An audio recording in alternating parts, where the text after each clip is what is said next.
এটা তোমার সন্তান নয়। ইন্নাহু আমালুন গায়রু সালেহ, এটা বেআমল, এটা নাফরমান।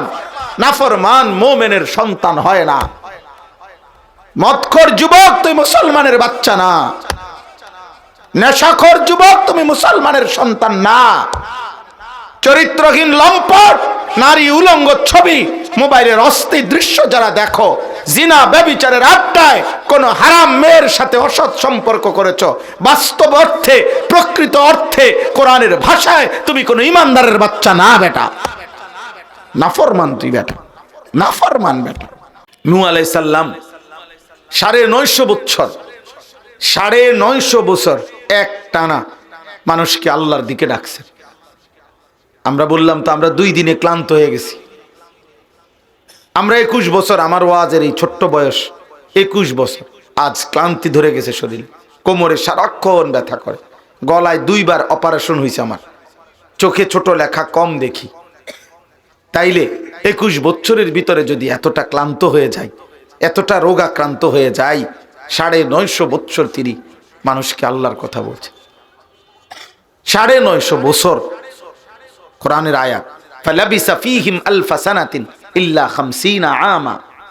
আল্লাহ বলেন 950 বছর উম্মতের মাঝে নূহ বলে গেছেন ছিলেন।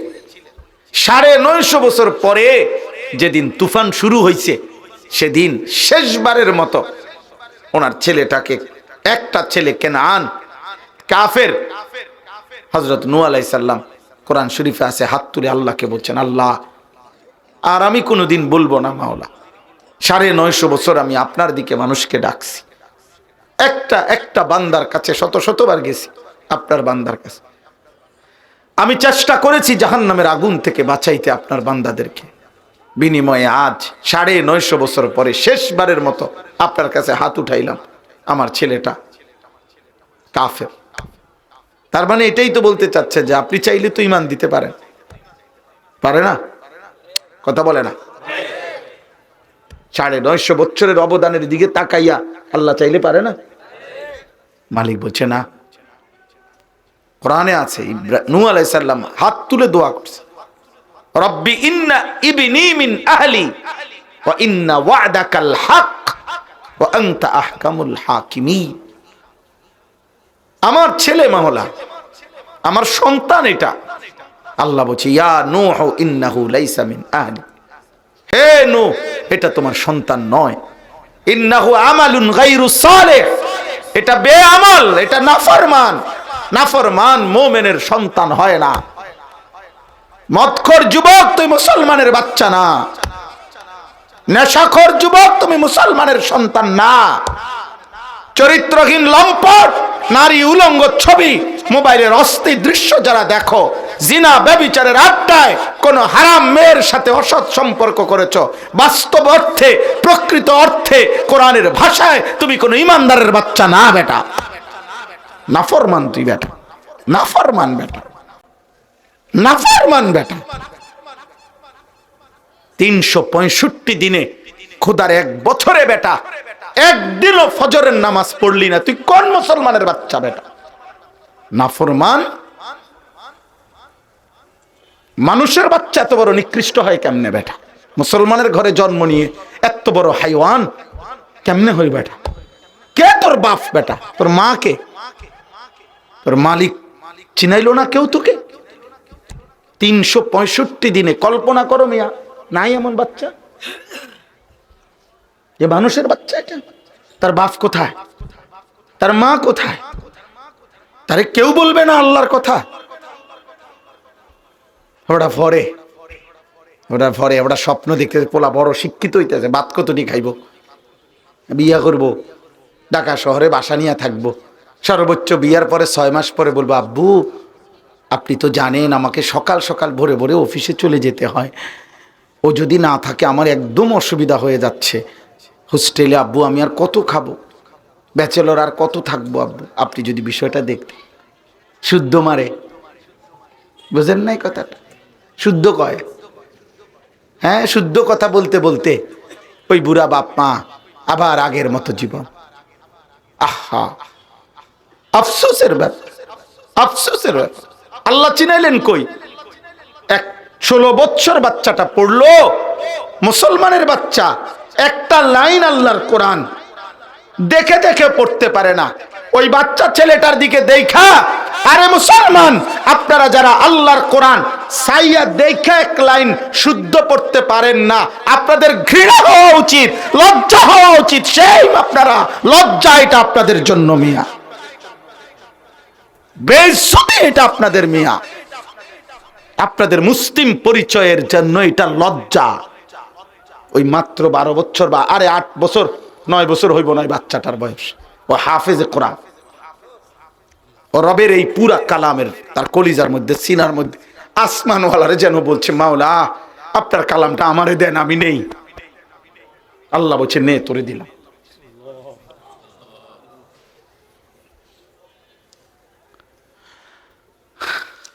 ওই যেন বলছে, আল্লাহ আমার সমাজের লক্ষ ইমানদার পরিচয়ধারী মুসলমান জীবনে কোনোদিন 1 পৃষ্ঠা কোরআন পড়েও নাই, ঠিক আছে আমারে দেন, আমি নেব।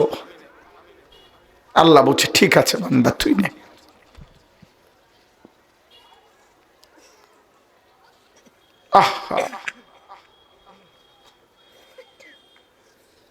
এই জন্য দোস্ত কালেমা ফেরত দিয়ে দিলেন, ইমান ফেরত দিয়ে দিলেন, আল্লাহর আহ্বান প্রত্যাখ্যান করলেন। আপনারা তৃপ্ত, আপনাদের ছেলে 1 ওয়াক্ত নামাজ পড়ে না, এই নিয়ে আপনাদের কোনো মাথা ব্যথা নাই। আপনাদের সন্তান 1 লাইন কোরআন শরীফ দেখে দেখেও পড়তে পারে না, সে নাকি শিক্ষিত হচ্ছে। কি শিক্ষিত হচ্ছে? কোরআনুল কারীমের মধ্যে রাগ হয়েন না। আমি জেনারেল শিক্ষাকে নিষেধ বলি না। আমি কুমিল্লা ভিক্টোরিয়া কলেজ থেকে মাস্টার্স পাস করা, সায়েন্স বিজ্ঞান বিভাগ থেকে এসএসসি দাখিল 1998 সালে বিজ্ঞান বিভাগ থেকে, সায়েন্স থেকে পাস করছি। পাস না আলহামদুলিল্লাহ, দোস্ত জানে তো অনেক ভালো রেজাল্ট করছি। সারা জীবন আমরা পড়ালেখায় ভালো রেজাল্টধারী ছিলাম। সারা বাংলাদেশে ফার্স্ট হয়েছি, 1 নাম্বার হয়েছি আলহামদুলিল্লাহ। অতএব আমি হারাম বলছি না, বাংলা, অঙ্ক, ইংরেজি, পদার্থ, জীববিজ্ঞান নিষেধ না, কিন্তু আল্লাহ ভুললেন কেন? সন্তান আল্লাহ ভুললো কেন? ছেলেটা নামাজ পড়বে না কেন? ও মুসলমান না? ছেলেটা হালাল হারাম চিনবে না কেন? ও মুসলমান না? ছেলেটা ফরজ গোসল কেমনে করে এটা বুঝবে না কেন? ও মুসলমান না? ওরে মালিক চিনাইলেন না কেন? ওরে রসুল সাল্লাল্লাহু আলাইহি সাল্লামের সুন্নাত চিনাইলেন না কেন? ওরে জিজ্ঞাসা করেন না ও কার মতো চুল রাখছে? ওরে জিজ্ঞাসা করলেন না ও যে পেশাব করে টয়লেট পেপার নেয় না, কারণটা কি? ওকে জিজ্ঞেস করলেন না ওই হালাল হারাম বোঝে না? আপনার ছেলে মাত্র 16 বছর, ও যে আজকে 3 বছর 5 বছর ধরে আরেক মেয়ের সাথে হারাম সম্পর্ক, আপনি বোঝেন না? এই পৃথিবীতে আসমানের নিচে জমিনের উপরে ছেলে মেয়ের বিবাহ বহির্ভূত সম্পর্ক যার আছে, যেই মেয়ের কোনো ছেলের সাথে, যেই ছেলের কোনো মেয়ের সাথে হারাম সম্পর্ক আছে, খোদার কসম আসমানের নিচে জমিনের উপরে সবচেয়ে নিকৃষ্ট, ঘৃণিত, অসৎ চরিত্রহীন, লম্পট চরিত্রের মানুষ ওই ব্যক্তি যে বিবাহ বহির্ভূত হারাম সম্পর্ক করে। বিবাহ বহির্ভূত সম্পর্ক প্রেম হয় না, এটা জেনা, এটা প্রেম নয়। আপনি বলেন তাইলে পৃথিবীতে ভালোবাসা? না না, মহব্বত এটা বিবাহ বহির্ভূত ক্ষেত্রে প্রযোজ্য নয়। আপনি আমগরে যত কথাই বলেন, আমরা সংকীর্ণ, আমরা আধুনিক পৃথিবীর সাথে আমরা আপনার মানানসই না, আপনি যেটা মনে হয় আপনি আমগরে করে জাতা দিয়া মাটির তলে গাইতালান, কোনো অসুবিধা নাই। কিন্তু এরপরও আমরা বলবো যে আল্লাহর কোরআন, রাসূলুল্লাহ সাল্লাল্লাহু আলাইহি সাল্লাম যা বলেছে তাই সঠিক, তাই বাস্তব, তাই যৌক্তিক। নবীজি সাল্লাল্লাহু আলাইহি সাল্লাম বলছেন বিবাহ বহির্ভূত ছেলে মেয়ের যাবতীয় সম্পর্ক জিনা। চোখ দিয়ে চাইলে চোখের জেনা, হাত দিয়ে ধরলে হাতের জেনা, কান দিয়ে না মেয়ের হারাম কথা শুনলে কানের জিনা, জবান দিয়ে বললে জবানের জিনা, হাত অন্তর দিয়ে ভাবলে অন্তরের জিনা, লজ্জাস্থান দিয়ে অপকর্ম করলে লজ্জাস্থানের জিনা। সব জিনা, সবটা কি জিনা, সবটা ব্যভিচার, সবটা অসভ্যতা, সবটা উলঙ্গতা, সবটা বেহায়াপনা, সবটাই নোংরামি, সবটাই একটি সমাজ কলুষিত করে। পৃথিবীর কোথাও, পৃথিবীর ইউরোপে আপনি খবর নেন মিয়া, ইউরোপ উন্নত বিশ্ব আপনারে বলছে কি উন্নত মেশিনে না, মেশিনে না উন্নত, যন্ত্রপাতি না আধুনিক, মানুষের আখলাক, নীতি নৈতিকতা সেটা না বলবেন, সেটাই না বলবেন। যে নারী জানে না তার স্বামীকে, যে স্বামী জানে না তার স্ত্রীকে, যে সন্তান জানে না তার বাবা মাকে, নারীর রোমে ভিন্ন পুরুষ, পুরুষের রোমে ভিন্ন নারী, ছেলের রোমে ভিন্ন নারী, মেয়ের রোমে ভিন্ন নারী, ভিন্ন ছেলে, এটা যাদের জীবন, জীবন যাদের ফ্রি মিক্সিং, জীবন যাদের 24 ঘন্টা নিজেদের যৌন স্বাধীনতা অবাধে যারা পূরণ করে, সর্বশেষ বর্তমান আধুনিক পৃথিবীতে, ইউরোপ পৃথিবীতে সর্বোচ্চ লেটেস্ট যৌনতা হইল এলজিবিটি, অর্থাৎ সমকামিতা, অর্থাৎ ছেলে ছেলে মেয়ে মেয়ে যৌন সম্পর্ক, একেবারেই সম্পর্ক। এইটা হলো তাদের আধুনিক ফ্যাশন, এটা হলো তাদের নতুন মডেল। এখন তারা ছেলে মেয়ের সম্পর্কটাকে পিছনে ফেলাই দিচ্ছে, এটা আমার চলে না। তাইলে বলেন মানুষ হইতে হবে। ছেলের আব্বা মানুষ হও, মানুষ হও, তোমার জায়গায় তুমি থাকো, আমি আমার পথে চলে যাব রাত্রে। যার যে ঘরেই ফিরবেন, কারো জন্য কেউ আটকায় না, কারো জন্য কেউ আটকাবে না রে আব্বা। আমার মৃত্যুর দিনও আপনার মৃত্যুর দিনও সূর্য উঠবে, চাঁদ উঠবে, রোদ উঠবে, বৃষ্টি আসবে, ব্যস্ততম এই দুনিয়ার মানুষের ব্যস্ততা থাকবে, আর সব সব চলবে আব্বা, শুধু আমি কবরে চলে যাব, তুমি কবরে চলে যাইবে। কেউ মনে রাখবে না, স্বার্থপর এই দুনিয়া কেউ মনে রাখে না, ধোঁকা ধোঁকা। আমরা হাদিসে পড়ছি নবীজি সাল্লাল্লাহু আলাইহি সাল্লাম একদিন সাহাবাদের সাথে বসা, তো কিছু লোক নবীজিকে বারবার প্রশ্ন করতেছিলেন। নবী সাল্লাল্লাহু আলাইহি সাল্লাম অনর্থক প্রশ্নের কারণে কিছুটা গোসা হইছেন, গোসা হইয়া চেহারা লাল হয়ে গেছে। আল্লাহ নবী সাল্লাল্লাহু আলাইহি সাল্লাম বললেন, তোমাকে যেটা মনে হচ্ছে এটা জিগাও, যাও বলো, কি যার যা মন করে বলো। মানে তখন সাহাবারা বুঝছেন নবীজি সাল্লাল্লাহু আলাইহি সাল্লাম রাগ করছেন। তো হাদিসের মধ্যে আছে হযরত ওমর রাদিয়াল্লাহু তাআলা আনহু তৎক্ষণাৎ আইসা নবীজি সাল্লাল্লাহু আলাইহি সাল্লামের সামনে হাঁটু গাইরা বৈশা, নামাজের সুরতে বৈশা তিনি বললেন, হ্যাঁ, সাথে সাথে রাদিতু বিল্লাহি রাব্বা ওয়া বিল ইসলামি দীনা ওয়া বি মুহাম্মাদিন সাল্লাল্লাহু আলাইহি ওয়াসাল্লাম নাবিয়্যান ওয়া রাসূলা। আল্লাহ আমার রব, আমি খুশি, ইসলাম আমার ধর্ম, আমি খুশি, মুহাম্মদ সাল্লাল্লাহু আলাইহি সাল্লাম আমার রাসূল, আমি খুশি। এই কথা বলছে আর নবী আবার মুচকি হাসি দিছে। এই মুমিনের স্বপ্ন, এটা মুমিনের চূড়ান্ত কথা, এটা আল্লাহ আমার রব, আমি সন্তুষ্ট, ইসলাম আমার ধর্ম, আমি সন্তুষ্ট, মুহাম্মদ সাল্লাল্লাহু আলাইহি সাল্লাম আমার রাসূল, আমি সন্তুষ্ট। বলেন আলহামদুলিল্লাহ। তাইলে এই জন্য নওজোয়ান ভাই, কেন তোমরা রাসূলুল্লাহ সাল্লাল্লাহু আলাইহি সাল্লামের সুন্নাত, চুল, চেহারা, লিবাস, পোশাক, আচরণ, উচ্চারণ, স্বপ্ন, কল্পনা, পরিকল্পনা, ইচ্ছা, আকাঙ্ক্ষা, দিবা নিশির, রাত্রি দিনের 24 ঘন্টার জীবন পরিচালনা, আল্লাহ থেকে ছুটে যাবা কেন? রাসূল সাল্লাল্লাহু আলাইহি সাল্লাম থেকে ছুটে যাবা কেন? আল্লাহর কোরআন প্রত্যাখ্যান করলা কেন? কি সুখ পাইলা, কি মজা পাইলা, কি তৃপ্তি পাইলা? নারী দেখলে, মোবাইলে অশ্লীল ছবি দেখলে, কাফের বেঈমানদের মতো সাজসজ্জা গ্রহণ করিলে, আমারে ইনসাফ করে বলো, ইনসাফ করে বলো, একটা ভাই বলো যে মানুষ এই পৃথিবীতে কোনো চরিত্রহীন নারী দেখে, ছবি দেখে, অশ্লীল দৃশ্য দেখে, জিনা করে, মদ খায়, অথবা জুয়া খেলে, হারাম কোনো সম্পর্ক করে, এমন ব্যক্তিকে পৃথিবীতে কোনো কালে কেউ সম্মান করেছে, ইজ্জত করেছে কোনোদিন? তুমি ইচ্ছা করে নিজের এমন অপদস্থ, লাঞ্ছিত করছো কেন? আমার কথা হলো এটা, তুমি কি বুঝো না?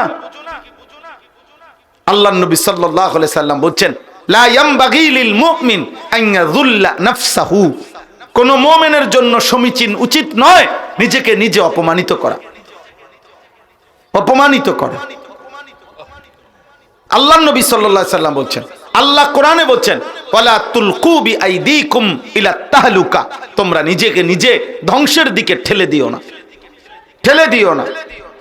আল্লাহ আমাদেরকে বুঝ দান করেন, আল্লাহ আমাদেরকে ফিকির দান করেন, ফিকির দান। আজ যুবকের পরিবর্তন বড় দরকার, কিশোর নওজোয়ান ছেলেদের পরিবর্তন বড় দরকার। আপনারা ইনসাফ করেন। অভিভাবক পর্যায়ের যারা আছেন, যাদের ছেলে আছে, মেয়ে আছে, যাদের স্ত্রী আছে, আপনারা আপনাদের পরিবারের মনে রাখেন, বাবা, খাট পালং আর সোফা ফার্নিচারকে সংসার বলে না, সংসারের এই মানুষগুলোকে সংসার বলে। পরিবার বলে বউ বাচ্চাকে, সোফাকে পরিবার বলে না। এগুলো আসবাব, এগুলো উপকরণ, কিন্তু পরিবার। কেউ যদি বলে আমি পরিবার নিয়ে বেড়াইতে আসছি, তার মানে কি খাটপালং নিয়ে আসছে, সোফা ফার্নিচার নিয়ে আসছে? না না, বিবি বাচ্চা নিয়ে আসছে। তাহলে পরিবার বলা হয় মূলত বিবি বাচ্চাকে। তাহলে এই বিবি বাচ্চার ঈমান, আখলাক, চরিত্র, আল্লাহ রসুলের আনুগত্য, এটা জরুরি, যেহেতু আমরা মুসলমান। আপনি অস্বীকার করবেন কিভাবে? আপনার ভোটার আইডি কার্ডে, পাসপোর্টে, জন্ম নিবন্ধন সনদে, আপনার নিজের জবানে, আপনার কলিজার মধ্যে আপনি যে মুসলমান, এটা আপনি স্বীকার করেন না? কথা বলেন না কেন? স্বীকার করেন না আপনারা? ছেলেরা বলো ভাই তোমরা স্বীকার করো না, তাইলে তোমরা ইসলামকে প্রত্যাখ্যান করছো কেন? প্রিয় ভাই বলো, তুমি ফজরের নামাজ পড়ো না, তো তুমি ধর্মের পাশে ইসলাম লেখলা কেন? নবীজি সাল্লাল্লাহু আলাইহি সাল্লাম তো বলছে কোন ব্যক্তি মুসলমান কিনা এটার পার্থক্য চিহ্নিত প্রমাণ, খোদার কসম নবী বলছে আসসালাহ, নামাজ। বাস, ভোটার আইডি কার্ড না। আল্লাহর নবী বলছেন নামাজের ভিত্তিতে প্রমাণ হবে সে মুসলমান না বেঈমান।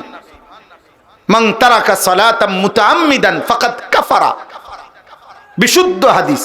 আল্লাহর নবী সাল্লাল্লাহু আলাইহি সাল্লাম বললেন যে ইচ্ছে করে নামাজ ছেড়ে দিল, ফাকাদ কাফারা, সে কাফের হলো।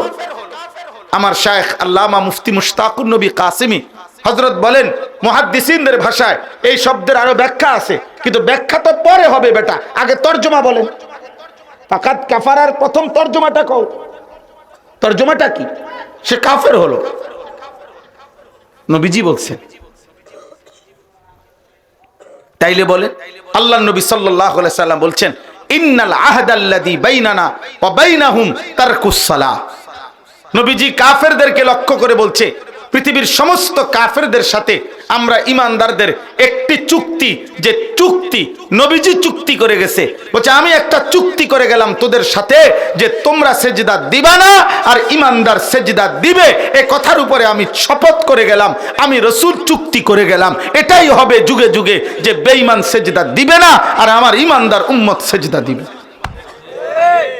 নবী সাল্লাল্লাহু আলাইহি সাল্লাম হাসরের দিন যদি বলে উম্মত আমি যে কথা গর্ব ভরে বুক ফুলাইয়া বলে আসছিলাম, তুমি আমার সেই উম্মত, 365 দিনে ফজরের নামাজ একদিনও পড়ো নাই, তুমি আমার এত বড় বেইজ্জতি করলা কেন?